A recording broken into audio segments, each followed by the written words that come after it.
Halo guys, selamat bertemu kembali di Akur Channel. Kali ini Mimin akan menceritakan kelanjutan Donghua Nine Sons Martial God bagian ke-284. Namun tak bosan-bosannya Mimin ingin mengucapkan maaf yang sebesar-besarnya, dikarenakan untuk video dan alur cerita tidak sama, jadi untuk videonya, hanya sebagai bumbu pemanis saja ya guys. Baiklah, supaya tidak berbasa-basi lebih lama lagi, langsung aja kita terobos ke ceritanya. Pada episode sebelumnya, diceritakan setelah menjalin aliansi dengan perusahaan perdagangan Sifang, Kuil Petir Agung, dan klan Iblis Hutan Belantara Timur, Sekte Ziwei memperoleh dukungan resmi yang membuat posisinya jauh lebih kuat. Ketika 6 kekuatan besar mengerahkan pasukan untuk menyerang, 3 sekutu itu segera mengirim bantuan hingga musuh memilih mundur demi menghindari perang besar. Krisis pun reda dan Sekte Ziwei mulai berkembang pesat. Ye Yunfei memperkuat fondasi sekte, merekrut bawahan lamanya secara rahasia, membangun kembali aula pil dan aula boneka, lalu berangkat menuju kawasan pertambangan kuno Beihan demi mencari kristal ilahi.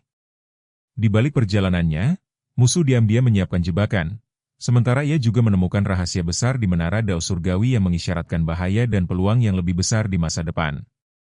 Setelah pertemuan yang mengguncang hati itu berakhir, suasana di dalam Menara Dao Surgawi masih dipenuhi perasaan yang sulit diungkapkan. Hun Lao berdiri dalam diam untuk waktu yang lama. Sosok tua itu telah menghabiskan waktu yang tak terhitung lamanya untuk mencari jejak Kaisar Hutan Belantara kuno, sosok yang selalu ia hormati dan rindukan. Namun, ia tidak pernah membayangkan bahwa pertemuan yang selama ini didambakannya justru terjadi dalam bentuk seperti itu, hanya melalui jejak kehendak yang tersisa. Kesedihan yang menyelimuti dirinya begitu jelas terlihat. Meskipun demikian, kata-kata yang ditinggalkan Kaisar Hutan Belantara kuno masih terus terngiang di benaknya. Sang Kaisar Agung telah menjelaskan bahwa segala sesuatu di dunia ini mengikuti jalannya takdir. Tidak ada yang benar-benar dapat dipastikan. Bahkan mengenai dirinya sendiri, Kaisar Hutan Belantara kuno tidak dapat memastikan apakah tubuh aslinya masih hidup atau telah binasa. Ucapan itu membuat secercah harapan muncul di dalam hati Hun Lao. Ye Yunfei yang melihat keadaan Hun Lao juga memahami apa yang sedang dirasakan oleh roh tua tersebut. Dengan tenang, ia mencoba menenangkan suasana. Menurutnya, tidak ada alasan untuk larut dalam kesedihan. Seorang Kaisar Agung bukanlah sosok yang mudah lenyap dari dunia ini. Bahkan jika tubuhnya benar-benar hancur, keberadaannya mungkin masih bertahan dalam bentuk lain yang belum diketahui siapapun. Pemikiran itu membuat Hun Lao perlahan mengangkat kepalanya. Semakin ia memikirkannya, semakin masuk akal semuanya terasa. Jika bahkan Kaisar Hutan Belantara kuno sendiri tidak dapat memastikan nasibnya, maka segala kemungkinan masih terbuka. Sosok yang telah berdiri di puncak dunia seperti itu tentu tidak mungkin menghilang begitu saja dengan mudah. Perlahan-lahan semangat Hun Lao kembali bangkit. Kesedihan yang sebelumnya memenuhi wajahnya mulai berkurang. Matanya kembali memancarkan cahaya harapan. Di saat suasana mulai tenang, lelaki tua berjubah abu-abu yang berada di dalam sangkar besi tiba-tiba menatap Ye Yunfei dengan ekspresi serius. Tatapannya tampak jauh berbeda dibanding sebelumnya. Kini tidak ada lagi kewaspadaan ataupun permusuhan. Yang tersisa hanyalah ketulusan. Ia memandang Ye Yunfei beberapa saat sebelum akhirnya menyampaikan sebuah harapan yang telah lama tersimpan di dalam hatinya. Sebagai anggota senior klan Bayangan Langit yang telah terkurung selama bertahun-tahun, ia tidak dapat berbuat apa-apa untuk membantu klannya yang hampir musnah. Karena itu, satu-satunya hal yang dapat ia lakukan sekarang adalah menitipkan harapan kepada orang lain. Harapan itu tertuju kepada Ye Yunfei. Ia berharap bahwa jika suatu hari nanti Ye Yunfei bertemu dengan anggota klan Bayangan Langit yang masih hidup, mereka dapat dibawa menemuinya. Lebih dari itu, ia berharap Ye Yunfei bersedia membantu klan Bayangan Langit apabila suatu saat kesempatan itu datang. Permintaan tersebut membuat Ye Yunfei terdiam sejenak. Ia memahami beratnya harapan yang terkandung di dalam kata-kata itu. Namun ia juga memahami kenyataan yang ada. Musuh yang pernah menghancurkan klan Bayangan Langit jelas bukan kekuatan biasa. Bahkan hingga saat ini identitas mereka masih menjadi misteri. Karena itulah Ye Yunfei tidak berani memberikan janji yang terlalu besar. Ia hanya menyatakan bahwa jika dirinya bertemu dengan anggota klan Bayangan Langit, ia bersedia membawa mereka kemari. Mengenai bantuan yang lebih jauh, semuanya bergantung pada situasi di masa depan. Akan tetapi, lelaki tua berjubah abu-abu itu justru menunjukkan keyakinan yang luar biasa. Menurutnya, Seseorang yang bahkan mendapatkan pengakuan dari Kaisar Hutan Belantara kuno jelas bukan orang biasa. Kaisar Hutan Belantara kuno memiliki standar yang sangat tinggi.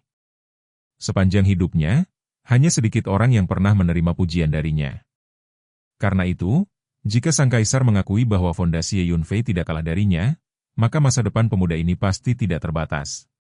Dalam pandangan lelaki tua itu, suatu hari nanti Ye Yunfei pasti akan menjadi tokoh besar yang namanya mengguncang 3.000 dunia besar dan kecil. Selain itu, Ye Yunfei juga memiliki hubungan dengan Raja Bayangan Surgawi. Membantu klan Bayangan Langit berarti membantu teman-temannya sendiri. Mendengar semua itu, Ye Yunfei akhirnya mengangguk pelan. Ia memang memiliki hubungan yang cukup dalam dengan Raja Bayangan Surgawi. Jika kesempatan itu datang di masa depan, ia tentu tidak keberatan memberikan bantuan. Mendapatkan jawaban tersebut, lelaki tua berjubah abu-abu tampak sangat lega. Rasa syukur memenuhi wajahnya. Kemudian, sebagai bentuk penghargaan, ia mengeluarkan beberapa cincin spasial dan menyerahkannya kepada Ye Yunfei.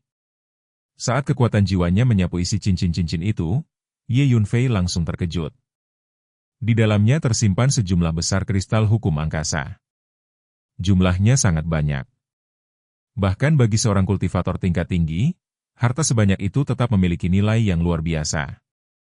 Namun hadiah lelaki tua itu tidak berhenti sampai di sana. Tak lama kemudian, sebuah slip Gio kuno kembali melayang ke arah Ye Yunfei. Di dalamnya tersimpan sebuah teknik rahasia yang sangat terkenal. Teknik penyembunyian bayangan. Begitu mengetahui isi slip Gio tersebut, mata Ye Yunfei langsung berbinar. Sebagai mantan Kaisar Langit, ia tentu pernah mendengar nama teknik itu. Di masa lalu, teknik penyembunyian bayangan merupakan salah satu warisan paling terkenal milik klan Bayangan Langit. Kemampuan menyembunyikan aura dan keberadaan yang dimilikinya hampir tidak tertandingi. Banyak ahli pernah mencoba mendapatkannya. Sayangnya, teknik itu telah lama menghilang. Bahkan Raja Bayangan Surgawi sendiri pernah mengakui bahwa warisan tersebut sudah hilang dari klan mereka. Karena itulah kemunculan teknik ini benar-benar menjadi kejutan besar bagi Ye Yunfei. Dengan penuh rasa hormat, ia menerima slip giok tersebut. Di dalam hatinya, ia mencatat kebaikan lelaki tua itu. Sementara itu, lelaki tua berjubah abu-abu tampak cukup puas. Ia bukan orang bodoh. Setelah hidup selama bertahun-tahun, pengalamannya jauh melampaui kebanyakan orang. Ia dapat melihat bahwa Ye Yunfei adalah seseorang yang menghargai persahabatan dan tidak melupakan kebaikan yang diterimanya. Berinvestasi pada orang seperti itu adalah pilihan yang sangat berharga. Mungkin suatu hari nanti, keputusan yang diambilnya hari ini akan menjadi penyelamat bagi klan Bayangan Langit. Setelah menyimpan semua hadiah tersebut, Ye Yunfei kembali membahas persoalan yang paling sensitif, yaitu mengenai kebebasan lelaki tua berjubah abu-abu itu. Meskipun hubungan mereka telah membaik, Ye Yunfei tetap tidak berniat melepaskannya begitu saja. Kekuatan orang tua itu terlalu mengerikan. Bahkan Kaisar Hutan Belantara kuno secara khusus memperingatkan bahwa tahanan tersebut bukan sosok yang bisa diperlakukan sembarangan. Karena itulah Ye Yunfei memutuskan untuk menunda persoalan tersebut. Lelaki tua berjubah abu-abu memahami alasan itu. Ia tidak menunjukkan ketidakpuasan. Sebaliknya, ia menerima keputusan tersebut dengan tenang. Sebelum percakapan berakhir, ia memberikan satu petunjuk penting mengenai teknik penyembunyian bayangan. Menurutnya, teknik itu sangat bergantung pada energi spasial. Semakin tinggi tingkat pemahaman seseorang terhadap hukum ruang, semakin kuat pula efek teknik tersebut. Karena itu, kristal hukum angkasa yang baru diberikan akan sangat membantu proses kultivasi. Ye Yunfei menyimpan nasihat itu di dalam ingatannya. Setelah itu, ia juga menyalin teknik tersebut dan memberikannya kepada ulat sutra naga bertanduk emas. Makhluk kecil itu memang terkenal memiliki kemampuan melarikan diri yang luar biasa. Jika ia berhasil menguasai teknik penyembunyian bayangan, kemampuannya akan meningkat berkali-kali lipat. Meski sempat mengeluh bahwa Ye Yunfei selalu memanfaatkannya sebagai alat pelarian, ulat sutra naga bertanduk emas tetap menerima teknik itu dengan bangga. Bagaimanapun juga, kemampuan melarikan diri memang merupakan keahlian yang paling dibanggakannya. Setelah semua urusan selesai, Ye Yunfei memasuki menara ilusi dan mencari tempat yang tenang. Di sana ia mulai menyerap kristal hukum angkasa dalam jumlah besar. Hari demi hari berlalu. 10 hari kemudian, energi spasial di dalam tubuhnya meningkat secara drastis. Fondasinya dalam hukum ruang menjadi jauh lebih kuat dibanding sebelumnya. Setelah merasa cukup, Ye Yunfei mulai mempelajari teknik penyembunyian bayangan. Waktu terus berjalan. Setengah bulan berlalu tanpa terasa. Selama periode itu, ia berkonsentrasi penuh pada teknik rahasia tersebut. Akhirnya, usahanya membuahkan hasil. Pada suatu hari, Ye Yunfei perlahan mengaktifkan teknik itu. Tubuhnya mulai menjadi transparan. Aura kehidupannya perlahan memudar. Keberadaannya seakan menyatu dengan ruang di sekitarnya. Beberapa saat kemudian, sosoknya benar-benar menghilang. Bukan hanya mata yang tidak dapat melihatnya. Bahkan kekuatan jiwa pun tidak mampu mendeteksi keberadaannya. Padahal Ye Yunfei masih berdiri tepat di tempat yang sama. Tidak bergerak sedikit pun. Pemandangan itu membuatnya sangat puas. Teknik rahasia milik klan bayangan langit memang pantas menyandang reputasi legendaris. Dengan kartu truf baru ini, kemampuan bertahannya meningkat sekali lagi. Ketika Ye Yunfei masih menikmati hasil kultivasinya, suara Hu Miao tiba-tiba terdengar. Menurut pengamatannya, mereka sudah tiba di area pertambangan kuno dingin utara. Mendengar laporan tersebut, Ye Yunfei segera membuka matanya. Ia keluar dari menara ilusi dan kembali ke atas perahu terbang hijau. Pemandangan yang terlihat di bawahnya langsung membuktikan ucapan Hu Miao. Tanah di wilayah itu tampak tandus dan sunyi. Hamparan tanah merah kecoklatan membentang tanpa ujung. Batu-batu besar berwarna merah tua tersebar di berbagai tempat. Vegetasi sangat jarang. Tidak terlihat tanda-tanda kehidupan. Seluruh kawasan tampak seperti dunia mati yang telah ditinggalkan selama ribuan tahun. Ye Yunfei menatap wilayah luas itu dengan tenang. Tatapannya perlahan menjadi tajam. Ia tahu bahwa tempat inilah yang sedang menjadi pusat perhatian seluruh Gurun Timur. Disinilah kristal ilahi yang legendaris ditemukan. Dan mungkin, di balik kawasan pertambangan kuno yang sunyi itu, masih tersembunyi rahasia yang jauh lebih besar daripada yang diketahui siapapun. Dengan pikiran tersebut, Ye Yunfei mengendalikan perahu terbang hijau miliknya dan terus melaju lebih dalam menuju area pertambangan kuno dingin utara. Saat perahu terbang hijau terus melaju menembus langit kawasan pertambangan kuno dingin utara, pemandangan di bawahnya hampir tidak mengalami perubahan berarti.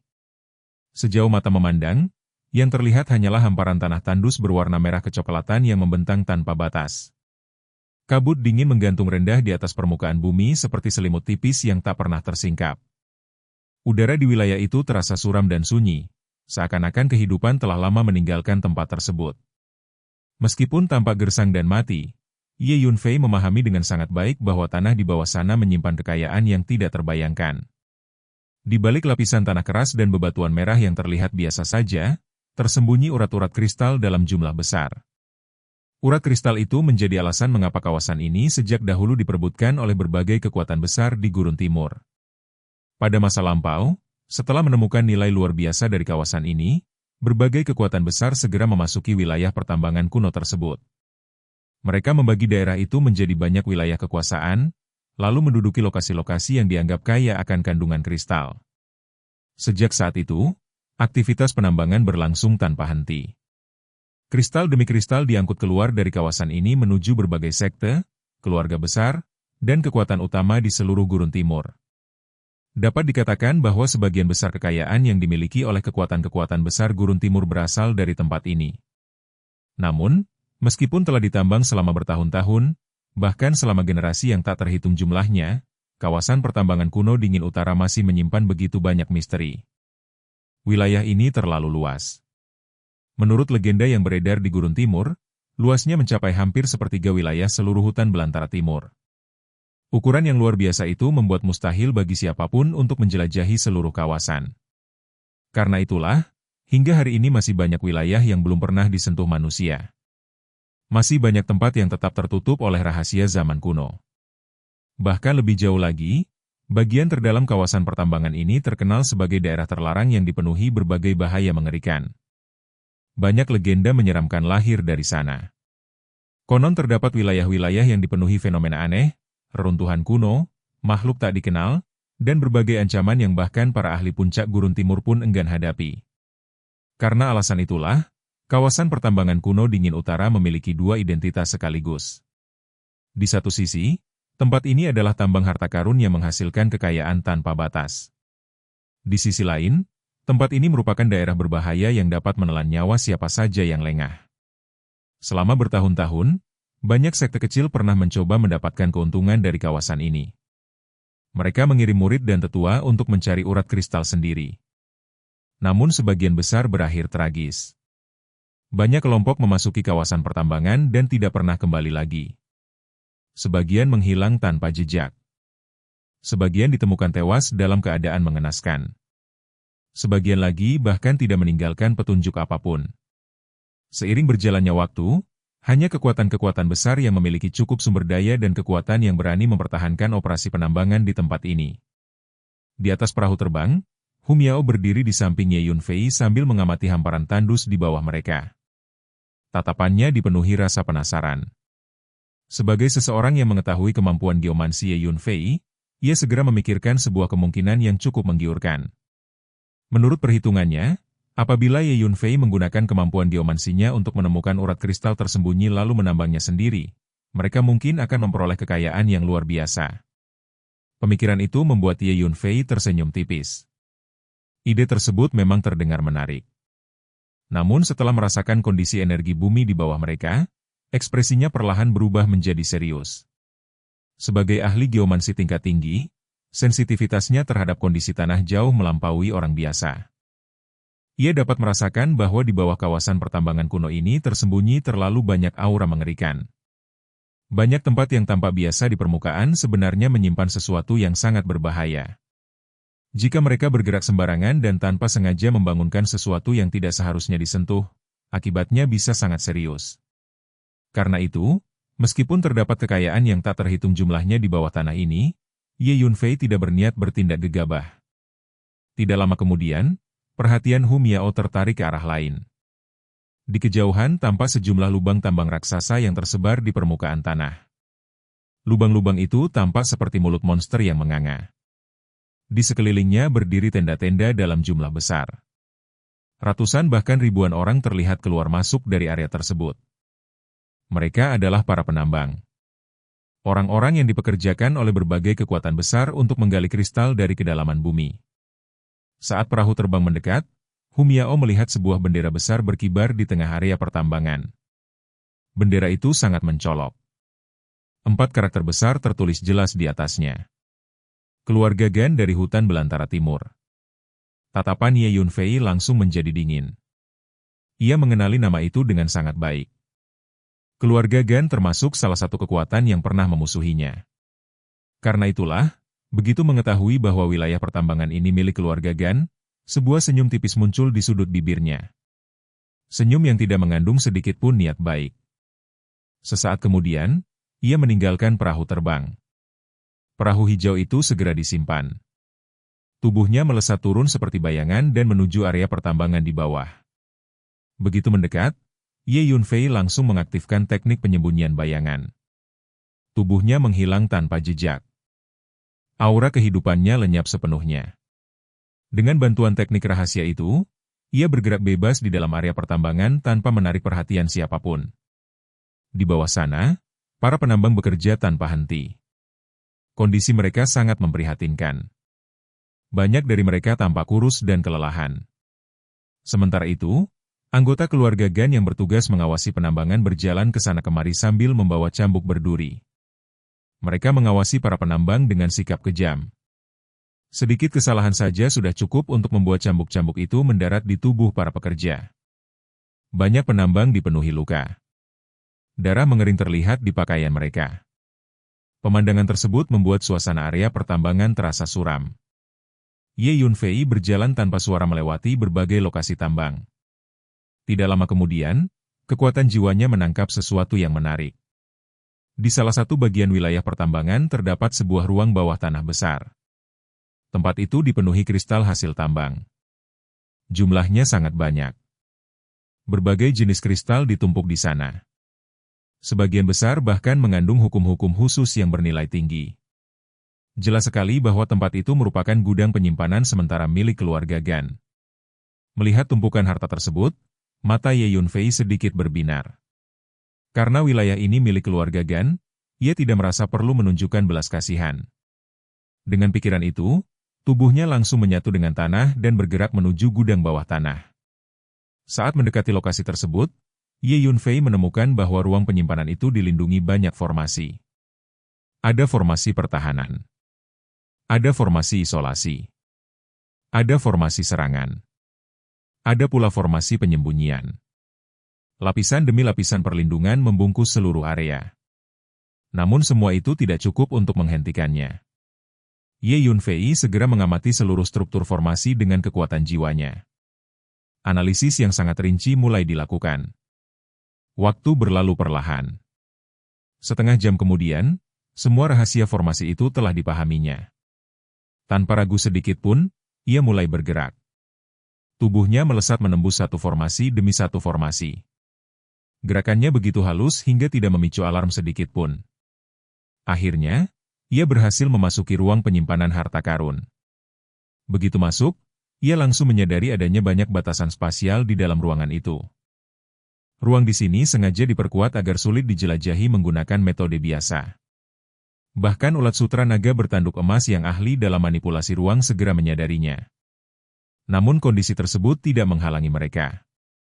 Ulat sutra naga bertanduk emas bahkan muncul di bahu Ye Yunfei sambil memperlihatkan ekspresi bangga. Makhluk kecil itu ternyata juga berhasil menguasai teknik penyembunyian bayangan. Keberhasilan tersebut membuatnya sangat puas. Sementara mereka bersiap memindahkan seluruh kristal di dalam gudang, sesuatu yang tidak terduga terjadi. Tidak jauh dari sana, di dalam sebuah tenda besar, seorang tetua keluarga Gan sedang bermeditasi. Tiba-tiba ia merasakan sesuatu yang aneh. Meskipun sangat samar, instingnya memberitahukan bahwa formasi di sekitar ruang penyimpanan harta karun baru saja disentuh. Sebagai seorang ahli yang cukup kuat, intuisi dan pengamatannya jauh lebih tajam dibanding orang biasa. Perasaan tidak nyaman segera muncul di dalam hatinya. Setelah mempertimbangkan sejenak, ia memutuskan untuk memeriksa sendiri gudang penyimpanan tersebut. Beberapa saat kemudian, sosoknya tiba di depan pintu masuk ruang bawah tanah. Para penjaga segera memberi hormat. Tetua itu menanyakan kondisi sekitar. Namun para penjaga melaporkan bahwa semuanya tampak normal. Meskipun demikian, perasaan aneh di hatinya tidak menghilang. Karena itu ia memerintahkan agar pintu gudang dibuka. Setelah pintu terbuka, ia langsung memasuki ruang penyimpanan. Pada saat itu, Ye Yunfei sudah berada di dalam. Menyadari kedatangan tetua keluarga Gan, ia segera mengaktifkan teknik penyembunyian bayangan secara maksimal. Tubuhnya menyatu sempurna dengan lingkungan sekitar. Ia bersembunyi di balik sebuah kristal besar tanpa bergerak sedikit pun. Tetua keluarga Gan mulai memeriksa seluruh ruangan. Tatapannya menyapu setiap sudut. Ia berjalan berkeliling berkali-kali. Bahkan beberapa kali matanya berhenti pada kristal besar tempat Ye Yunfei bersembunyi. Instingnya mengatakan bahwa ada sesuatu yang tidak beres. Namun ia tidak menemukan bukti apapun. Teknik penyembunyian bayangan milik klan bayangan langit terlalu luar biasa. Seorang tetua biasa keluarga Gan jelas tidak mampu melihat menembusnya. Meski demikian, rasa curiga di hatinya tetap ada. Perhatiannya terus tertuju pada kristal besar tersebut. Sementara suasana menjadi semakin menegangkan, sebuah keributan tiba-tiba terjadi di area tambang yang jauh. Kepanikan mendadak menyebar di antara para penambang dan penjaga. Sebuah tambang berbahaya kembali ditemukan. Fenomena yang oleh para penambang disebut sebagai hantu tambang kembali muncul. Insiden semacam itu bukan hal asing di kawasan pertambangan kuno dingin utara. Wilayah ini memang dipenuhi berbagai bahaya misterius yang dapat muncul kapan saja. Begitu mendengar laporan darurat tersebut, perhatian tetua keluarga Gan langsung teralihkan. Rasa khawatir terhadap situasi tambang yang berbahaya jauh lebih penting daripada kecurigaannya yang belum memiliki bukti. Akhirnya, setelah memandang sekeliling untuk terakhir kalinya, ia meninggalkan ruang penyimpanan harta karun dan bergerak menuju lokasi keributan. Dalam sekejap, ruang bawah tanah itu kembali sunyi. Setelah memastikan ruang penyimpanan harta karun bawah tanah untuk sementara aman dari pengawasan langsung, perhatian Ye Yunfei segera beralih pada keributan yang baru saja terjadi di area tambang. Insiden itu telah berhasil mengalihkan perhatian tetua keluarga Gan dan para penjaga, sesuatu yang tentu saja menguntungkannya. Dengan hati-hati, Ye Yunfei meninggalkan ruang penyimpanan harta karun bawah tanah. Sosoknya tetap tersembunyi di bawah perlindungan teknik penyembunyian bayangan saat ia bergerak cepat menembus lapisan tanah dan batuan menuju sumber kekacauan.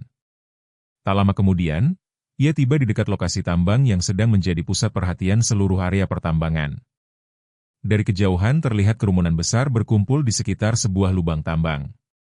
Suasana di sana jauh berbeda dibanding area tambang lain. Udara dipenuhi tekanan yang suram.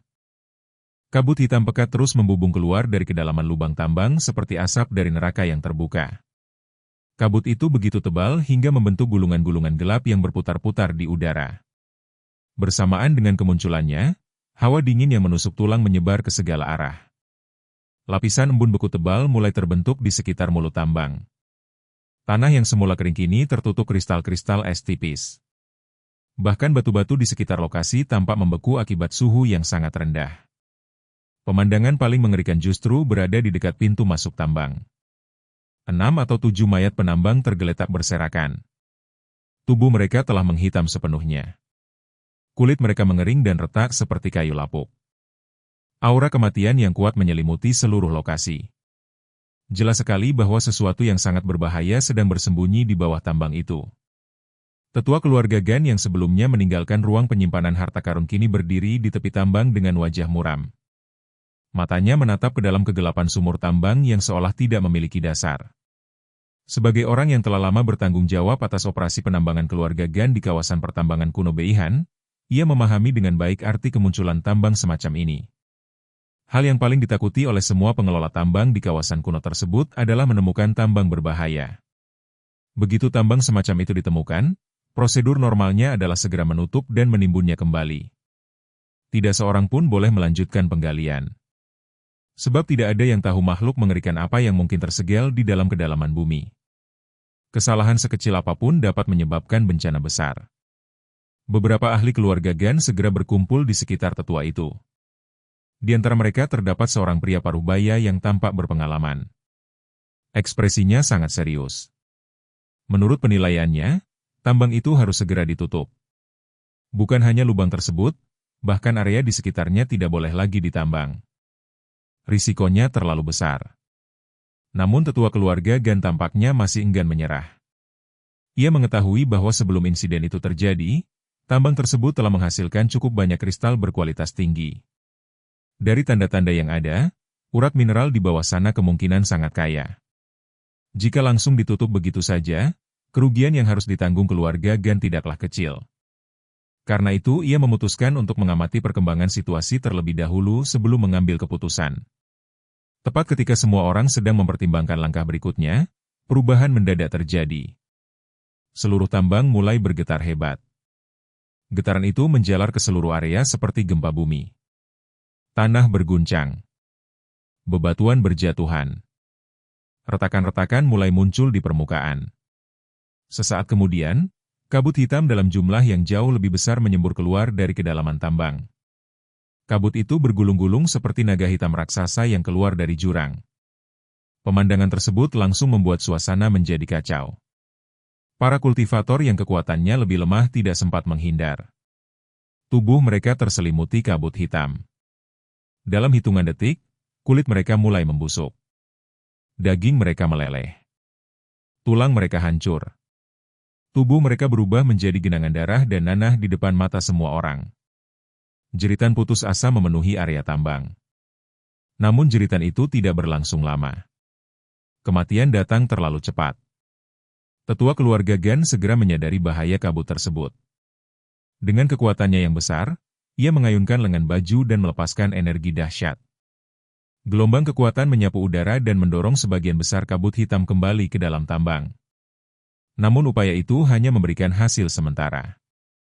Tak lama kemudian, lebih banyak kabut hitam kembali menyembur keluar. Bahkan lebih banyak daripada sebelumnya. Beberapa penambang yang terlambat melarikan diri kembali menjadi korban. Tubuh mereka mulai kejang-kejang. Darah mengalir dari mata dan mulut mereka. Organ dalam mereka mengalami kerusakan parah akibat racun mengerikan yang terkandung dalam kabut tersebut. Dalam waktu singkat, puluhan korban tambahan berjatuhan. Dari kejauhan, Ye Yunfei menyaksikan semuanya dengan tenang. Sebagai mantan Kaisar Langit yang memiliki pengalaman luar biasa luas, ia segera memahami sifat kabut hitam tersebut. Kabut itu dipenuhi energi yin dan aura jahat yang sangat pekat. Begitu memasuki tubuh, energi tersebut akan mengikis daging, merusak organ dalam, dan menyerang lautan jiwa. Praktisi bela diri biasa hampir tidak memiliki kemampuan untuk menahannya. Karena itu kematian mereka terjadi begitu cepat. Menyadari situasi semakin memburuk, para anggota keluarga Gan mulai mundur menjauhi area tambang. Tetua keluarga Gan sendiri tampak sangat marah. Kerugian yang baru saja terjadi jelas tidak kecil. Selain kehilangan banyak penambang, operasi tambang keluarga Gan juga terancam lumpuh. Dalam kemarahannya, ia memutuskan untuk mencari tahu apa yang sebenarnya tersembunyi di bawah sana. Pisau panjang muncul di tangannya. Energi spiritual yang kuat mengalir ke dalam senjata tersebut. Dalam sekejap, ukuran pisau itu membesar berkali-kali lipat. Pisau panjang itu berubah menjadi bilah raksasa yang panjangnya puluhan meter. Aura tajam yang dipancarkannya membuat udara di sekitarnya bergetar. Kemudian serangan besar dilepaskan. Bilahan energi yang mengerikan menghantam tanah tepat di depan mulut tambang. Tanah terbelah. Lapisan batuan hancur. Retakan besar terbentuk dan memanjang jauh ke bawah. Kabut hitam semakin banyak menyembur keluar dari celah yang baru tercipta. Tetua keluarga Gan tidak berhenti. Ia terus mengayunkan senjatanya berulang kali. Setiap tebasan memperbesar retakan. Setiap serangan mengguncang bumi. Sedikit demi sedikit, retakan itu berubah menjadi lubang raksasa yang sangat dalam. Pada akhirnya, sebuah jurang sedalam ratusan meter terbuka di hadapan semua orang. Apa yang terlihat di dasar jurang segera membuat banyak mata melebar. Tertanam di dalam lumpur dan batuan terdapat kristal hukum dalam jumlah yang luar biasa besar. Kristal-kristal itu berkilauan dengan cahaya yang berbeda-beda. Jumlahnya sangat padat. Jelas sekali bahwa tambang tersebut memang menyimpan kekayaan yang sangat besar. Banyak ahli keluarga Gan langsung menunjukkan ekspresi gembira. Namun kegembiraan itu segera berubah menjadi keterkejutan. Karena mereka menyadari sesuatu yang jauh lebih aneh. Di dalam sejumlah kristal hukum tersebut terdapat sesuatu yang tersegel. Makhluk-makhluk hidup. Makhluk-makhluk itu tampak menyeramkan.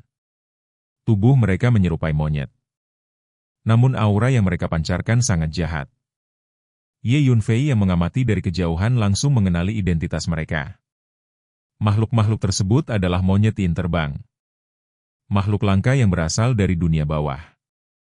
Mereka terkenal ganas, aneh, dan sangat berbahaya. Bahkan di dunia kultivasi yang luas, kemunculan mereka sangat jarang. Kini lebih dari selusin monyet yin terbang tersegel di dalam kristal hukum di dasar jurang tersebut. Dua kristal yang menyegel mereka telah pecah. Kabut hitam yang memenuhi area tambang ternyata berasal dari celah tersebut. Hal itu membuat Ye Yunfei semakin penasaran. Sebelumnya, Guru Limo dari kuil Tianlong juga ditemukan tersegel di kawasan pertambangan kuno Beihan.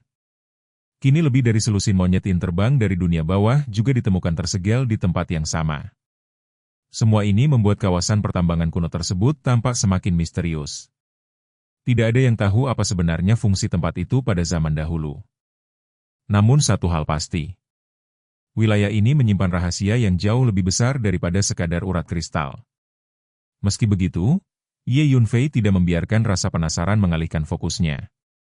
Saat ini yang paling penting adalah memperoleh kristal hukum tersebut. Sekte Ziwei sedang berkembang pesat. Segala aspek pembangunan membutuhkan sumber daya dalam jumlah besar. Kristal-kristal hukum di hadapannya jelas merupakan kekayaan yang tidak boleh dilewatkan. Dengan hati-hati, ia mulai bergerak menuju dasar jurang. Semakin dekat ia ke sana, semakin mengerikan energi yin yang menyerang tubuhnya. Aura jahat itu tidak hanya menyerang tubuh fisik. Ia juga mencoba mengikis lautan jiwa. Untungnya, tubuh Kaisar Biru Kayu segera beroperasi. Energi kehidupan berwarna biru mengalir keluar dan membentuk perlindungan alami. Pada saat yang sama, pohon jiwa di dalam lautan jiwanya memperluas cabang-cabangnya untuk menjaga roh dan kesadarannya. Berkat perlindungan ganda tersebut, Ye Yunfei berhasil mencapai dasar jurang dengan selamat. Begitu tiba, ia tidak membuang waktu. Tubuhnya muncul sesaat sebelum mulai mengumpulkan kristal hukum dengan kecepatan luar biasa. Meskipun masih menggunakan teknik penyembunyian bayangan, pergerakan kristal-kristal yang terus menghilang akhirnya menarik perhatian keluarga Gan. Dalam waktu singkat, para ahli keluarga Gan menyadari bahwa jumlah kristal di dasar jurang berkurang dengan cepat. Fluktuasi ruang yang aneh juga terus muncul. Mereka segera menyadari bahwa seseorang sedang mencuri kristal hukum tepat di depan mata mereka. Kemarahan langsung meledak di antara anggota keluarga Gan. Tetua keluarga Gan segera memimpin pasukannya turun ke dasar jurang. Namun Ye Yunfei telah mempersiapkan segalanya. Dengan satu gerakan tangan, lebih dari 1.000 naga tanah muncul dari kedalaman bumi. Naga-naga itu meraung tanpa suara dan menerjang pasukan keluarga Gan. Pada saat yang sama, energi bumi dari segala arah berkumpul membentuk dinding-dinding raksasa yang menghalangi laju musuh. Sementara keluarga Gan sibuk menerobos penghalang tersebut, Ye Yunfei terus mempercepat proses pengumpulan kristal. Kedua tangannya membesar menjadi telapak raksasa. Kristal hukum terus menghilang dan masuk ke dalam cincin spasialnya. Namun ia sengaja menghindari kristal-kristal yang menyegel monyet Yin terbang. Makhluk itu terlalu berbahaya untuk disentuh. Saat mengumpulkan kristal, perhatian Ye Yunfei tiba-tiba tertarik pada sebuah kristal hukum yang berbeda dari yang lain. Di dalamnya tersegel sebuah pedang panjang hitam. Aura yang dipancarkan pedang itu sangat luar biasa. Bahkan melalui segel kristal hukum, Ye Yunfei masih bisa merasakan tekanan yang menakutkan darinya. Jelas sekali bahwa pedang tersebut merupakan senjata tingkat sangat tinggi. Tanpa ragu sedikit pun, Ye Yunfei segera menyimpan kristal hukum yang menyegel pedang hitam itu. Namun tepat ketika kristal tersebut menghilang dari tempatnya semula, perubahan aneh terjadi. Lebih dari selusin monyet Yin terbang yang tersegel di sekitar area itu tiba-tiba membuka mata mereka secara bersamaan. Sepasang mata merah gelap memandang lurus ke arah Ye Yunfei. Tatapan mereka dipenuhi kemarahan. Seolah-olah kristal yang baru saja diambil Ye Yunfei merupakan sesuatu yang sangat penting bagi mereka. Klik demi klik yang tajam terus bergema dari dasar jurang yang dalam dan suram itu. Suara retakan tersebut terdengar semakin jelas, semakin sering, dan semakin menggetarkan hati setiap orang yang masih berada di sekitar lokasi tambang keluarga Gan. Hal yang paling mengejutkan bagi Ye Yunfei bukanlah keberadaan kristal hukum itu sendiri, melainkan kenyataan bahwa kristal-kristal hukum yang menyegel lebih dari selusin monyet Yin terbang mulai retak tanpa henti. Retakan-retakan itu menjalar seperti jaring laba-laba di seluruh permukaan kristal, dan setiap detik yang berlalu membuat segel kuno tersebut semakin rapuh. Bayangan-bayangan hitam yang menyerupai monyet bersayap itu tampak semakin jelas dari balik kristal yang pecah. Mereka seolah sedang berusaha menerobos keluar dari penjara yang telah mengurung mereka selama waktu yang sangat lama. Bersamaan dengan itu, aura jahat yang begitu pekat dan mengerikan mulai menyembur keluar melalui celah-celah retakan. Aura tersebut menyebar ke segala arah seperti banjir besar yang tak dapat dibendung. Seluruh wilayah tambang bergetar hebat. Tanah berguncang, udara berdesir, dan tekanan energi yang menyeramkan melonjak seperti gelombang pasang yang menelan segalanya. Begitu merasakan perubahan itu, Ye Yunfei tidak ragu sedikit pun. Ia langsung berbalik dan pergi. Masih terdapat beberapa kristal hukum yang tersisa di dasar jurang, namun pada saat itu ia sama sekali tidak memiliki niat untuk mengambilnya lagi. Nalurinya mengatakan bahwa tinggal lebih lama di sana hanya akan membawa bahaya yang tidak perlu. Dengan mengerahkan kecepatan penuh, tubuhnya berubah menjadi seberkas cahaya yang melesat jauh ke kejauhan. Dalam waktu yang sangat singkat, sosoknya telah mencapai cakrawala yang jauh. Pada saat yang sama, seluruh naga bumi dan tembok tanah yang sebelumnya memenuhi area itu mulai menghilang satu demi satu. Teknik yang digunakan telah berakhir. Kini, hanya anggota keluarga Gan yang masih tertinggal di dalam lubang raksasa tersebut. Tak lama kemudian, suara ledakan demi ledakan mengguncang udara. Selusin lebih monyet Yin terbang yang berada di dalam kristal hukum menatap sekeliling dengan mata merah darah yang menyala. Dari mata mereka terpancar dua berkas cahaya merah yang tampak seperti obor neraka. Niat membunuh yang mengerikan memancar tanpa henti dari tubuh mereka. Beberapa saat kemudian, seluruh kristal hukum yang menyegel para monyet Yin terbang akhirnya hancur berkeping-keping. Makhluk-makhluk itu pun benar-benar muncul ke dunia. Mereka memiliki tubuh setinggi 4 hingga 5 meter.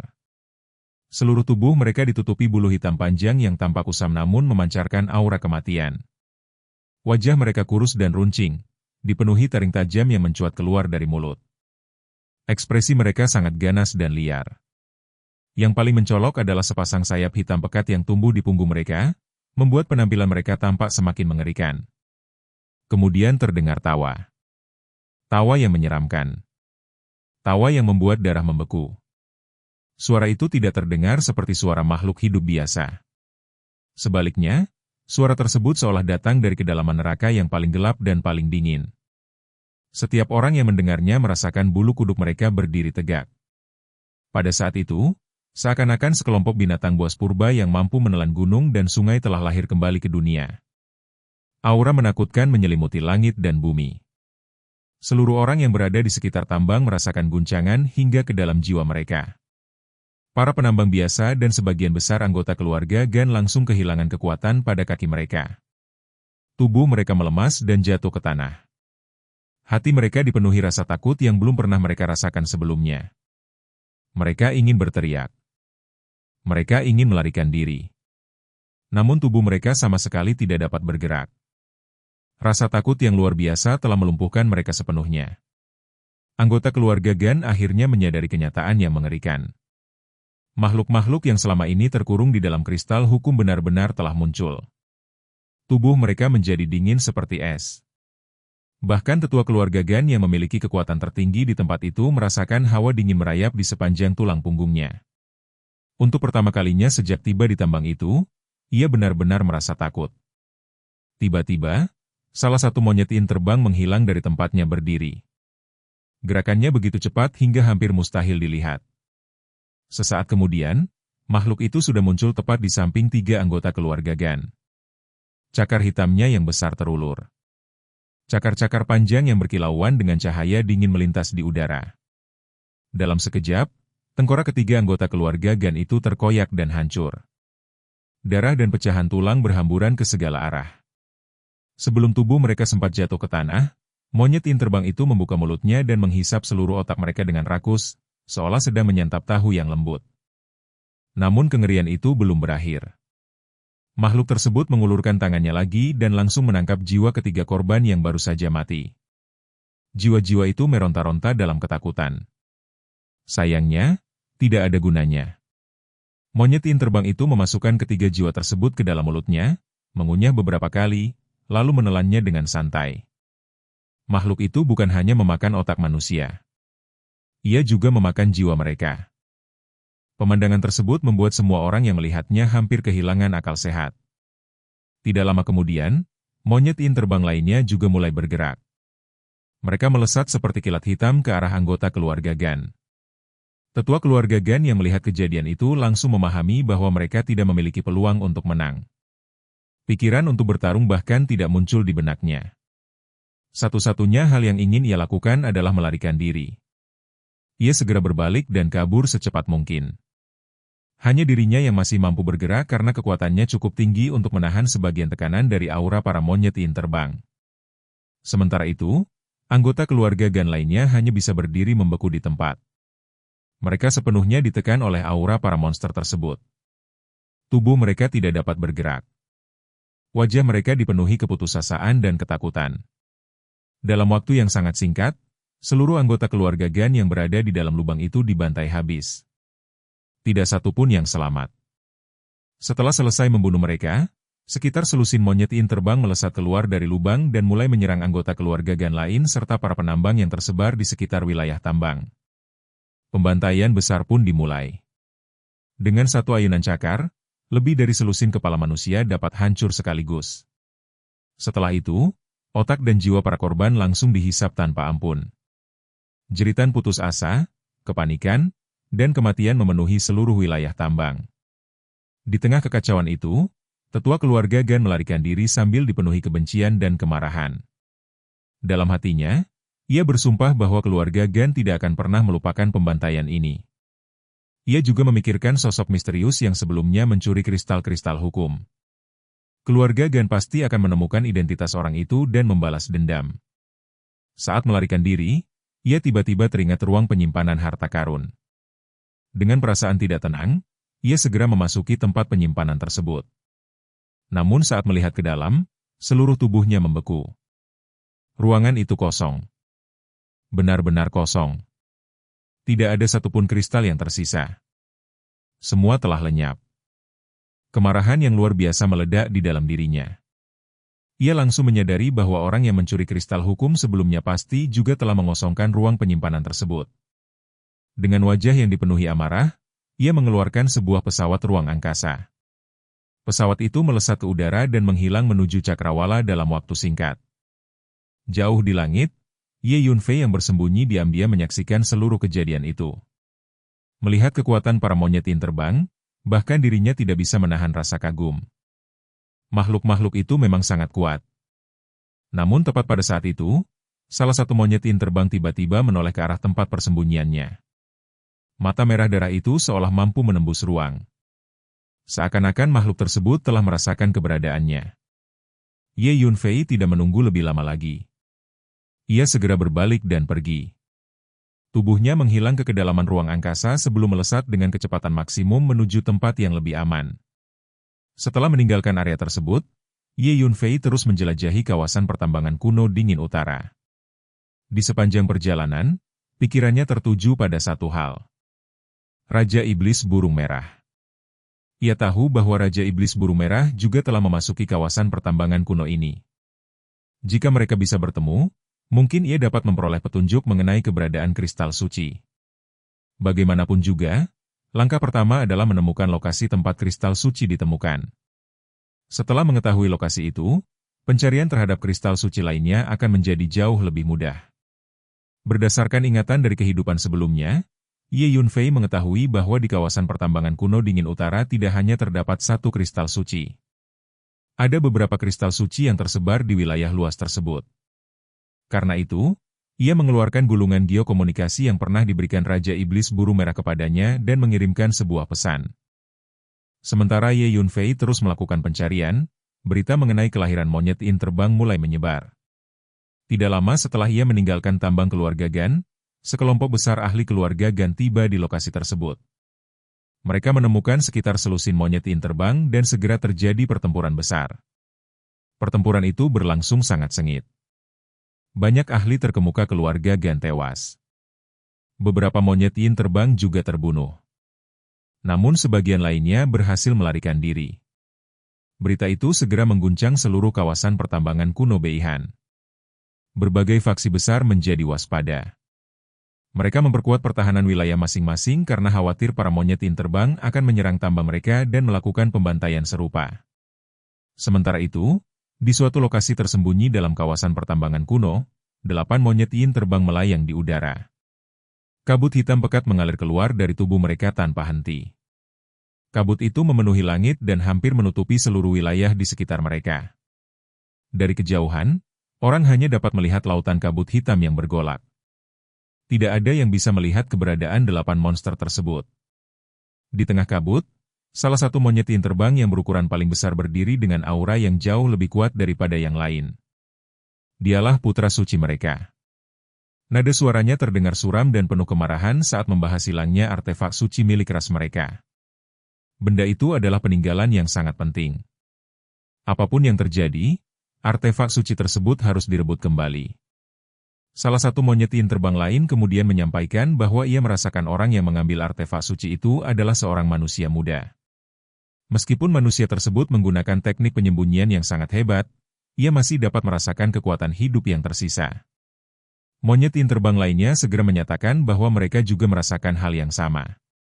Mendengar laporan itu, kemarahan putra suci semakin meningkat. Menurutnya, manusia-manusia itu terlalu hina. Saat mereka baru lahir kembali dan masih berada dalam kondisi lemah, artefak suci mereka justru dicuri. Itu merupakan penghinaan yang tidak dapat dimaafkan. Itu adalah kebencian yang harus dibalas. Setelah menenangkan diri, putra suci segera mengambil keputusan. Mereka harus memanfaatkan waktu sebaik mungkin untuk meningkatkan kekuatan. Cara tercepat adalah dengan memburu para praktisi bela diri manusia.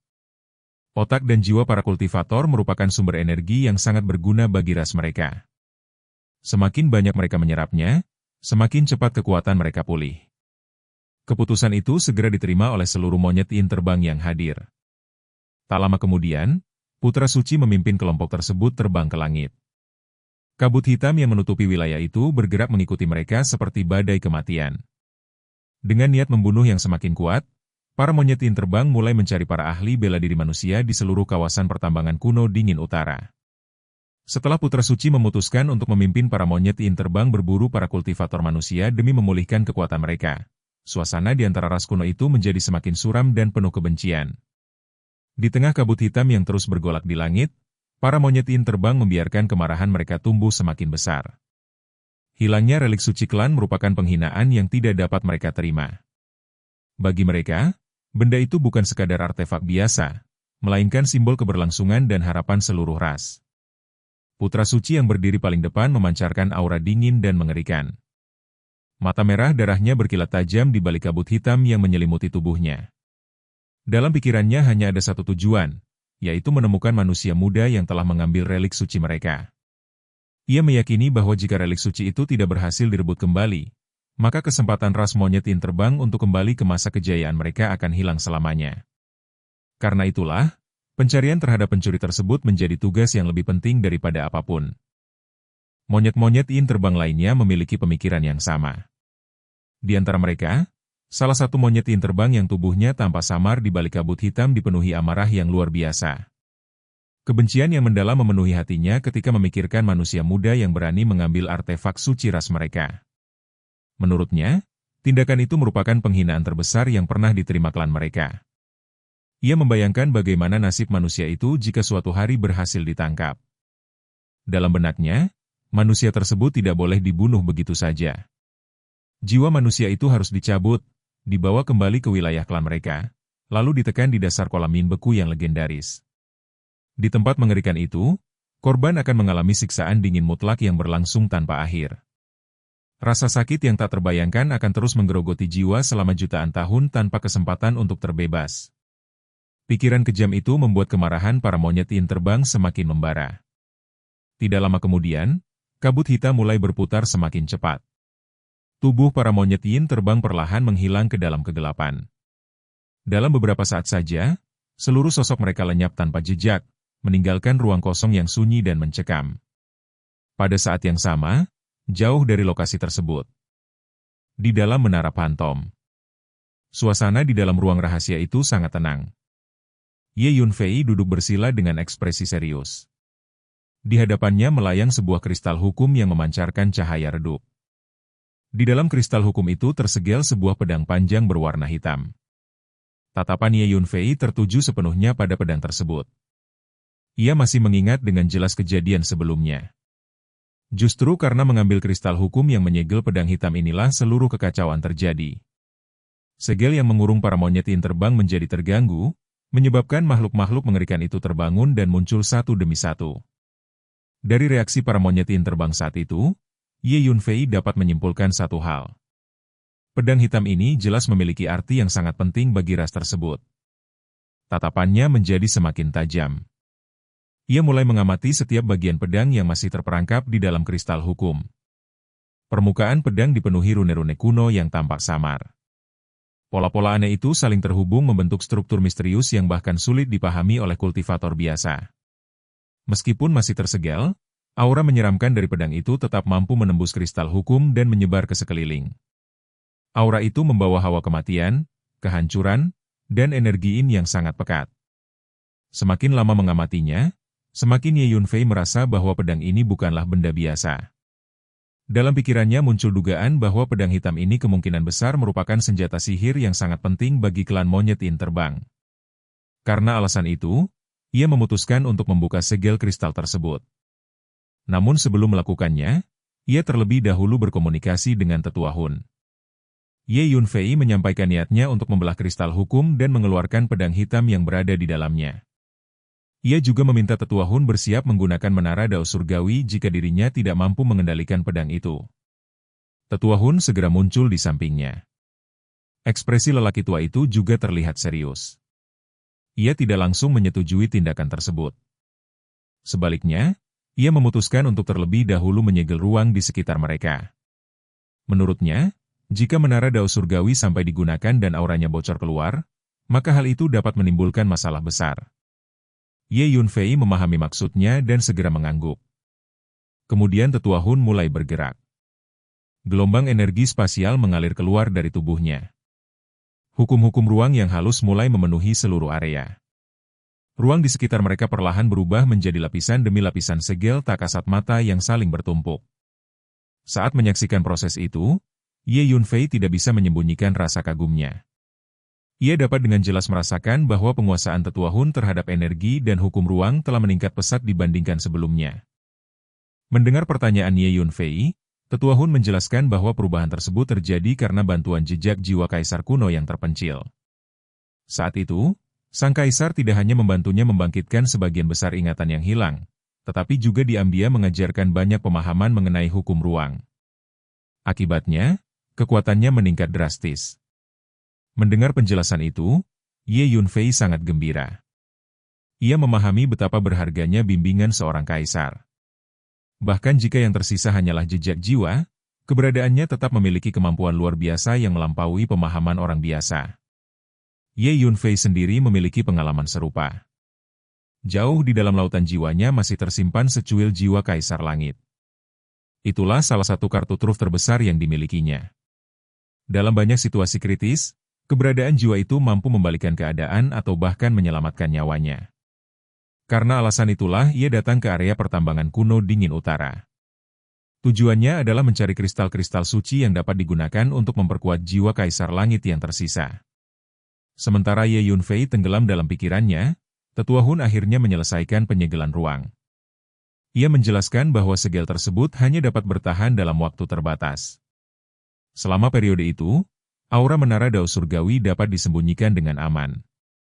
Namun jika terlalu lama, segel tersebut tidak akan mampu menahan kebocoran aura. Karena itu, mereka harus bergerak cepat. Ye Yunfei mengangguk. Tatapannya kembali tertuju pada kristal hukum. Tanpa ragu, ia mengangkat tangannya. Retakan segera muncul pada permukaan kristal. Dalam sekejap, kristal hukum terbelah menjadi dua bagian. Pedang panjang hitam itu akhirnya muncul sepenuhnya. Saat segelnya terbuka, perubahan mengerikan langsung terjadi. Aura kehancuran yang luar biasa meledak keluar dari pedang. Ruang di dalam menara Phantom bergetar hebat. Energi yang dipancarkan pedang itu terasa seperti kekuatan yang mampu menghancurkan dunia. Ye Yunfei merasakan tekanan luar biasa menimpa dirinya. Seolah-olah sebuah gunung ilahi yang tak terlihat tiba-tiba jatuh dari langit dan menekan tubuhnya. Tubuh fisiknya menjadi berat. Jiwanya pun mengalami tekanan yang sama. Untuk sesaat, ia bahkan kesulitan bergerak. Meskipun telah mengalami banyak hal dalam kehidupan sebelumnya, Ye Yunfei tetap merasa terkejut. Pedang ini benar-benar merupakan senjata pembunuh yang sangat mengerikan. Tanpa membuang waktu, ia segera mengeluarkan 6 harta sihir dao surgawi tingkat atas. Ke-6 harta itu langsung diaktifkan untuk membentuk pertahanan. Namun hasilnya jauh melampaui perkiraannya. Begitu bersentuhan dengan aura pedang hitam, ke-6 harta sihir tersebut hancur hampir secara bersamaan. Mereka berubah menjadi pecahan tak terhitung jumlahnya yang berterbangan ke segala arah. Pemandangan itu membuat Ye Yunfei diam sejenak. Bahkan harta sihir dao surgawi tingkat atas tidak mampu bertahan. Kekuatan pedang hitam ini sungguh menakutkan. Belum sempat ia mengambil tindakan berikutnya, perubahan lain kembali terjadi. Kabut hitam pekat menyembur keluar dari pedang. Kabut itu menyebar dengan cepat seperti badai kegelapan. Dalam sekejap, tubuh Ye Yunfei telah ditelan sepenuhnya. Aura jahat yang terkandung di dalamnya begitu kuat hingga mampu mempengaruhi jiwa seseorang. Tetua Hun segera menyadari bahayanya. Tanpa ragu, ia memanggil menara dao surgawi. Menara kuno itu muncul dan terus membesar. Energi ilahi yang agung memancar dari tubuh menara sebelum menghantam pedang hitam dengan kekuatan yang luar biasa. Pedang panjang itu langsung bergetar hebat. Getaran tersebut bahkan menimbulkan suara melengking yang menyerupai ratapan makhluk hidup. Melihat reaksi itu, Ye Yunfei segera memahami sesuatu. Pedang ini sebenarnya adalah artefak magis yang pernah memiliki roh artefak lengkap. Namun roh tersebut telah mengalami kerusakan berat. Yang tersisa sekarang hanyalah sebagian kecil kesadaran aslinya. Meski demikian, kekuatannya masih sangat menakutkan. Menurut pengamatan Ye Yunfei, hal paling berbahaya dari pedang ini bukan hanya ketajamannya. Yang benar-benar mengerikan adalah sejumlah besar hukum iblis yang terukir di dalamnya. Hukum-hukum tersebut memberinya berbagai kemampuan aneh dan mematikan. Tetua Hun menyarankan agar Ye Yunfei mencoba memurnikannya. Ye Yunfei setuju. Menurutnya, jika orang lain mencoba mengendalikan pedang ini, kemungkinan besar jiwa mereka akan dirusak dan dikendalikan oleh energi jahat di dalamnya. Namun dirinya memiliki kepercayaan diri yang cukup. Dengan bantuan menara Dao Surgawi, peluang keberhasilannya sangat besar. Tetua Hun terus menggunakan menara Dao Surgawi untuk menekan pedang tersebut. Sementara itu, Ye Yunfei mulai melepaskan kekuatan jiwanya. Benang-benang kekuatan jiwa perlahan mendekati pedang hitam. Namun saat kontak pertama terjadi, energi mengerikan langsung meledak keluar dari dalam pedang. Energi itu bagaikan gunung berapi yang meletus. Gelombang demi gelombang kekuatan jahat menerjang menuju lautan jiwa Ye Yunfei. Untungnya, ia telah bersiap sejak awal. Dengan satu pikiran, pohon jiwa muncul. Cabang, akar, dan dedaunannya berkembang secara bersamaan. Pohon itu membentuk pertahanan besar yang menghadang seluruh energi jahat tersebut. Pada saat yang sama, menara Dao Surgawi terus memperkuat tekanannya. Dengan kerja sama kedua kekuatan itu, energi jahat akhirnya berhasil ditekan kembali. Ye Yunfei segera memanfaatkan kesempatan tersebut. Kekuatan jiwanya menembus lebih dalam ke dalam pedang. Tak lama kemudian, ia menemukan sumber utama perlawanan. Itu adalah kesadaran yang sangat ganas. Kesadaran tersebut merupakan roh artefak yang tersisa dari pedang hitam. Meskipun sudah rusak parah, naluri bertarung dan kebrutalannya masih sangat kuat. Begitu menemukan Ye Yunfei, kesadaran itu langsung menyerang. Pertempuran jiwa pun dimulai. Pedang jiwa surgawi dan teknik rahasia benang jiwa boneka digunakan secara bersamaan. Pertarungan berlangsung sengit dan tanpa henti. Waktu berlalu perlahan. 1 jam. 2 jam. 3 jam. Setelah pertempuran panjang itu, Ye Yunfei akhirnya berhasil mengalahkan kesadaran ganas tersebut. Ia segera menggunakan benang jiwa boneka untuk mengikatnya sepenuhnya. Sejak saat itu, roh artefak yang tersisa berubah menjadi budaknya. Proses pemurnian akhirnya berhasil. Pedang panjang hitam itu resmi menjadi miliknya. Ketika hubungan antara pemilik dan artefak terbentuk, sejumlah besar informasi mengalir ke dalam pikiran Ye Yunfei. Ia segera mengetahui nama asli pedang tersebut. Pedang Yin Dunia Bawah. Pedang itu mengandung energi yin yang luar biasa besar, serta berbagai energi dan hukum jahat. Kekuatan pedang dapat terus berkembang dengan melahap energi yin dan energi jahat dari dunia luar. Bukan hanya itu. Pedang tersebut juga mampu melahap jiwa makhluk hidup. Bahkan memiliki kemampuan khusus yang berkaitan dengan pemanggilan jiwa. Semakin banyak informasi yang diterimanya, semakin puas Ye Yunfei. Ia memahami bahwa dirinya baru saja memperoleh sebuah senjata sihir yang sangat berharga. Meskipun roh artefaknya masih rusak, masalah itu bukan sesuatu yang tidak bisa diperbaiki.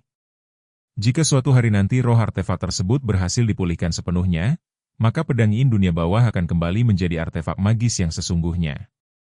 Memikirkan kemungkinan itu, Ye Yunfei tidak bisa menyembunyikan rasa puas yang muncul di wajahnya. Karena pedang dunia bawah telah tersegel selama waktu yang begitu panjang, sebagian besar energi jahat yang dahulu memenuhi setiap bagiannya kini telah memudar dan menghilang. Akibatnya, kekuatan yang tersisa di dalam pedang itu mengalami penurunan yang sangat drastis. Saat kesadaran spiritualnya menyelidiki bagian terdalam pedang panjang berwarna hitam tersebut, Ye Yunfei perlahan memahami kondisi sebenarnya dari senjata kuno itu. Dalam benaknya muncul kesimpulan bahwa mulai sekarang pedang itu harus dibiarkan menyerap lebih banyak energi yin dan energi jahat agar dapat memulihkan sebagian kekuatannya yang hilang. Dengan penuh perhatian, kekuatan jiwa Ye Yunfei terus menjelajahi setiap sudut yang tersembunyi di dalam pedang dunia bawah. Saat proses pengamatan itu berlangsung, ia tiba-tiba menemukan sesuatu yang sama sekali tidak terduga. Di sebuah sudut yang tersegel rapat, tersembunyi jejak sebuah teknik rahasia yang sangat aneh dan menyeramkan. Penemuan itu langsung membuat semangat Ye Yunfei melonjak. Teknik yang tersembunyi di dalam pedang tersebut ternyata bernama teknik penjara dunia bawah penyegelan 9 langit dan 10 bumi. Setelah melakukan pemeriksaan yang lebih mendalam, ia segera menyadari bahwa teknik itu bukanlah teknik biasa. Teknik tersebut merupakan warisan inti milik klan monyet Interbang, sebuah teknik rahasia yang terkenal sangat jahat sekaligus sangat kuat. Menurut catatan yang tersimpan di dalamnya, teknik itu memiliki kemampuan luar biasa untuk menyegel hampir segala sesuatu yang ada di dunia. Ye Yunfei terus menelaah isi teknik tersebut dengan saksama. Semakin banyak ia memahami prinsip kerjanya, semakin besar pula kekagumannya. Teknik penyegelan itu ternyata menggabungkan hukum iblis dan hukum kejahatan dengan hukum ruang dan waktu. Perpaduan berbagai hukum yang berbeda tersebut menciptakan metode penyegelan yang sangat mengerikan dan sulit ditandingi. Meskipun mengakui kehebatan teknik itu, Ye Yunfei segera menyadari sebuah masalah. Jalur kultivasinya berfokus pada kekuatan spiritual, sedangkan teknik penyegelan ini membutuhkan energi yin dan energi jahat sebagai fondasi utama. Karena alasan itulah, untuk sesaat ia merasa teknik tersebut mungkin tidak cocok untuknya. Namun tidak lama kemudian, secercah inspirasi muncul di benaknya. Walaupun dirinya tidak mengolah energi yin secara langsung, pedang dunia bawah justru menyimpan energi yin dalam jumlah besar. Jika energi yang tersimpan di dalam pedang itu dapat digunakan sebagai pengganti, maka bukan tidak mungkin teknik penyegelan tersebut tetap bisa dipelajari dan dijalankan. Semakin dipikirkan, semakin masuk akal gagasan itu. Dengan pengalaman kultivasi selama 1000 tahun, Ye Yunfei memiliki pemahaman yang jauh melampaui para kultivator biasa. Selama hidupnya, ia telah mempelajari berbagai macam teknik bela diri, seni rahasia, hukum langit dan bumi, hingga metode pemanfaatan beragam jenis energi.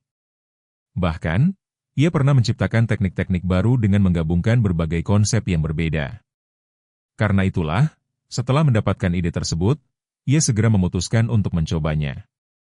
Ye Yunfei menggenggam pedang dunia bawah rat-rat. Perlahan-lahan ia mulai mengendalikan energi yin dan energi jahat yang terkandung di dalam pedang. Dengan sangat hati-hati, ia menggunakan energi itu untuk menjalankan teknik penjara dunia bawah penyegelan 9 langit dan 10 bumi. Seiring berjalannya waktu, perubahan mulai muncul. Satu demi satu rune menyeramkan terbentuk di sekitar tubuhnya. Rune-rune itu berwarna suram dan memancarkan aura jahat yang membuat siapapun merasa tidak nyaman hanya dengan melihatnya. Setiap rune mengandung kekuatan penyegelan yang misterius dan sulit dipahami. Ketika jumlah rune semakin bertambah, ruang di sekitar Ye Yunfei perlahan mengalami perubahan aneh. Aliran ruang dan waktu seolah membeku. Udara menjadi sunyi. Bahkan lingkungan di sekitarnya tampak kehilangan gerakannya. Rune demi rune terus bermunculan. Dalam waktu yang tidak diketahui, tubuh Ye Yunfei telah sepenuhnya dikelilingi oleh lautan rune yang padat. Rune-rune itu memenuhi seluruh ruang di sekitarnya hingga sosoknya nyaris tidak terlihat lagi dari luar. Waktu berlalu dengan cepat di dalam menara pantom. Tanpa disadari, lebih dari setengah tahun telah berlalu. Pada suatu saat, semua rune menyeramkan yang memenuhi ruang di sekitar Ye Yunfei tiba-tiba bergerak bersamaan. Bagaikan ribuan sungai yang mengalir menuju satu tujuan, seluruh rune itu melesat dan masuk ke dalam pedang dunia bawah. Dalam sekejap, semuanya menghilang. Keheningan kembali menyelimuti tempat itu. Ye Yunfei perlahan membuka matanya. Di wajahnya muncul senyum puas. Setelah berbulan-bulan berkultivasi tanpa henti, akhirnya lapisan pertama teknik penjara dunia bawah penyegelan 9 langit dan 10 bumi berhasil ia kuasai. Ia segera meninjau kembali teknik tersebut. Ternyata keseluruhan teknik memiliki 7 lapisan yang berbeda. Setiap lapisan jauh lebih kuat daripada lapisan sebelumnya. Hanya lapisan pertama saja sudah memperlihatkan kemampuan yang luar biasa. Sulit dibayangkan betapa mengerikannya kekuatan yang akan muncul ketika seluruh 7 lapisan berhasil dikuasai. Rasa penasaran perlahan muncul dalam hati Ye Yunfei. Ia ingin mengetahui seberapa kuat kemampuan penyegelan teknik itu dalam pertarungan nyata. Namun saat ini belum ada kesempatan yang tepat untuk mencobanya. Ia hanya bisa menyimpan rasa ingin tahu tersebut dan menunggu kesempatan lain di masa depan. Setelah menyelesaikan kultivasinya, Ye Yunfei meninggalkan menara pantom. Begitu kembali ke dunia luar, pikirannya kembali tertuju pada tujuan utama perjalanannya. Hingga saat itu Raja Iblis Burung Merah Tua masih belum memberikan balasan apapun terhadap pesan yang pernah dikirimnya. Di sisi lain, Wilayah pertambangan kuno di utara benar-benar terlalu luas. Daerah itu membentang tanpa batas yang jelas. Tambang-tambang kuno tersebar di berbagai tempat. Mencari kristal suci di wilayah sebesar itu sama saja seperti mencari setetes air di tengah lautan. Karena tidak memiliki petunjuk yang pasti, Ye Yunfei hanya bisa memilih satu arah dan melanjutkan pencariannya sambil mengandalkan keberuntungan. Ia menaiki pesawat terbang hijau miliknya dan melesat menuju kejauhan. Sementara itu, sebuah berita besar sedang menyebar ke seluruh wilayah pertambangan kuno Beihan. Sekelompok monster yang menyerupai monyet hantu muncul secara misterius di berbagai area pertambangan. Mereka berkeliaran tanpa tujuan yang jelas, menyerang tambang-tambang milik berbagai kekuatan besar dan menimbulkan kerusakan yang sangat besar. Setiap kali monster-monster itu muncul, kepanikan segera menyebar. Banyak kultivator tewas di tangan mereka. Bahkan beberapa tetua dari kekuatan besar pun tidak mampu bertahan dan kehilangan nyawa. Kerugian yang diderita berbagai faksi terus bertambah dari hari ke hari. Akibatnya, seluruh wilayah pertambangan kuno menjadi tegang. Keamanan diperketat di setiap lokasi penting. Berbagai kekuatan besar segera mengirim laporan ke markas utama mereka dan meminta bantuan tambahan. Gelombang demi gelombang ahli mulai berdatangan ke wilayah pertambangan kuno. Mereka semua memiliki tujuan yang sama, yaitu memburu dan membunuh para monyet iblis tersebut. Banyak tokoh berpengaruh memahami bahwa jika monster-monster itu dibiarkan terus berkeliaran, maka operasi pertambangan mereka akan lumpuh sepenuhnya. Pada akhirnya, berbagai kekuatan besar memutuskan untuk bekerja sama. Mereka membentuk pasukan gabungan dan memulai operasi perburuan besar-besaran. Di saat yang sama, para ahli dari berbagai pihak juga tidak melupakan tujuan lain yang tidak kalah penting. Mereka masih terus mencari keberadaan kristal suci yang dikabarkan tersembunyi di wilayah pertambangan kuno. Ketika berita-berita tersebut menyebar keluar, seluruh hutan belantara timur mulai memberikan perhatian kepada daerah pertambangan kuno di utara. Tempat itu berubah menjadi pusat perhatian banyak pihak. Satu hari kemudian, pesawat terbang hijau milik Ye Yunfei masih terus melaju. Ketika sedang mengamati keadaan di depan, ia tiba-tiba melihat sebuah area pertambangan besar dengan banyak lubang tambang yang tersebar di berbagai tempat. Matanya menyipit. Sesaat kemudian, ia melihat beberapa bendera besar berkibar di tengah angin dingin. Di atas bendera-bendera itu terdapat satu huruf besar yang sangat mencolok. Huruf Zhao. Saat melihat simbol tersebut, Ye Yunfei langsung mengetahui identitas pemilik daerah pertambangan itu. Tempat itu adalah wilayah pertambangan keluarga Zhao. Senyum tipis muncul di wajahnya. Pertemuan yang tidak terduga ini terasa seperti permainan takdir. Karena kebetulan sudah tiba di wilayah keluarga Zhao, Ye Yunfei merasa tidak mungkin dirinya pergi begitu saja tanpa memperoleh sesuatu. Dengan pikiran tersebut, ia segera mengaktifkan teknik penyembunyian bayangan dan bergerak diam-diam mendekati area pertambangan. Kekuatan jiwanya menyebar ke segala arah. Tidak lama kemudian, ia menemukan keberadaan 5 sosok yang luar biasa kuat. Kelima orang itu berada di dalam sebuah tenda besar. Mereka duduk bersila dengan tenang, namun aura yang memancar dari tubuh mereka sangat dalam dan sulit diukur. Hanya dengan merasakannya saja, Ye Yunfei sudah memahami bahwa kelima orang tua itu merupakan penjaga terkuat di wilayah pertambangan keluarga Zhao. Namun tepat ketika ia sedang mengamati mereka, salah seorang tetua tiba-tiba membuka mata. Ekspresi bingung muncul di wajah lelaki tua itu. Ia seolah merasakan sesuatu yang tidak biasa. Perasaan samar bahwa ada penyusup yang telah memasuki wilayah pertambangan membuatnya menjadi waspada. Mendengar dugaan tersebut, 4 tetua lainnya langsung menunjukkan reaksi serius. Mereka memahami betapa pentingnya keamanan wilayah pertambangan. Jika benar ada penyusup atau bahkan monyet hantu yang berhasil menyelinap masuk, maka akibatnya bisa sangat besar. Tanpa membuang waktu, kelima tetua segera melepaskan kekuatan jiwa mereka. Gelombang kesadaran yang sangat kuat menyapu seluruh area pertambangan. Kekuatan jiwa itu bagaikan 5 lampu sorot raksasa yang bergerak ke segala arah, memeriksa setiap sudut tanpa melewatkan apapun. Melihat pemandangan tersebut, Ye Yunfei sedikit mengernyit. Ia awalnya memang berniat mencuri kristal milik keluarga Zhao. Namun dengan keberadaan 5 ahli seperti itu, rencananya jelas tidak akan mudah dilaksanakan. Saat itulah sebuah suara terdengar di dalam pikirannya.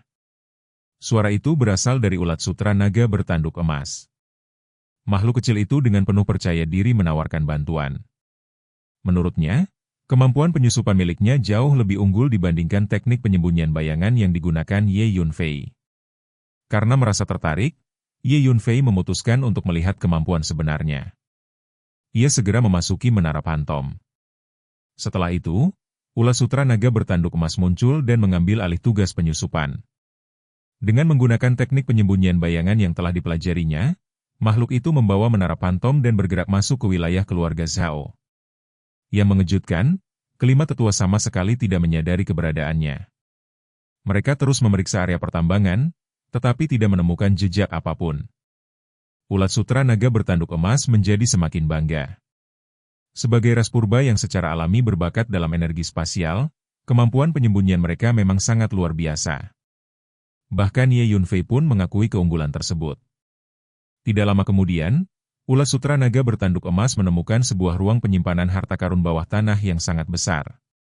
Tempat itu dipenuhi kristal dalam jumlah luar biasa. Namun setelah mendekat, ia menyadari bahwa ruang harta karun tersebut dijaga dengan sangat ketat. Lapisan demi lapisan formasi canggih mengelilingi tempat itu. Selain itu, banyak anggota keluarga Zhao berjaga di sekitarnya. Meskipun mampu menembus ruang, ulat sutra naga bertanduk emas memahami bahwa menerobos secara paksa akan memicu formasi dan memperingatkan para tetua. Karena itu, Ye Yunfei memutuskan untuk turun tangan. Di bawah tanah, ia mulai mempelajari setiap formasi yang mengelilingi ruang harta karun tersebut. Dengan pengetahuan formasi yang sangat luas, ia perlahan menemukan celah demi celah yang dapat dimanfaatkan. Setelah beberapa waktu, ulat sutra naga bertanduk emas akhirnya berhasil melewati seluruh lapisan pertahanan tanpa menimbulkan gangguan sedikit pun. Mereka berhasil memasuki ruang harta karun. Begitu melihat gunungan kristal yang tersimpan di dalamnya, Ye Yunfei segera memanggil Hum Yao dan Huang Xiang. Keduanya langsung bergabung dalam operasi penjarahan. Hum Yao terutama terlihat sangat bersemangat. Dengan kecepatan luar biasa, mereka mulai mengumpulkan seluruh kristal yang ada. Tidak satu pun dibiarkan tertinggal. Dalam waktu singkat, ruang penyimpanan yang sebelumnya penuh kini menjadi kosong melompong. Namun pada saat yang hampir bersamaan, salah satu tetua keluarga Zhao tiba-tiba merasakan firasat buruk yang kuat. Perasaan tidak nyaman itu muncul begitu saja di dalam hatinya. Tanpa ragu, ia memutuskan untuk memeriksa ruang penyimpanan harta karun secara langsung. Tubuhnya melesat seperti kilat menuju lokasi tersebut. 4 tetua lainnya pun segera mengikuti dari belakang. Dan, adegan ini pun mengakhiri pertemuan kita kali ini. Terima kasih kepada semua yang telah menyimak dari awal sampai akhir video ini. Dan juga Mimin ingin mengucapkan terima kasih yang sebesar-besarnya kepada semua yang sudah subscribe Akur Channel. Semoga semuanya dimudahkan rezekinya, dan dilancarkan segala urusannya, juga disehatkan selalu setiap saat, dan terhindar dari segala penyakit. Amin.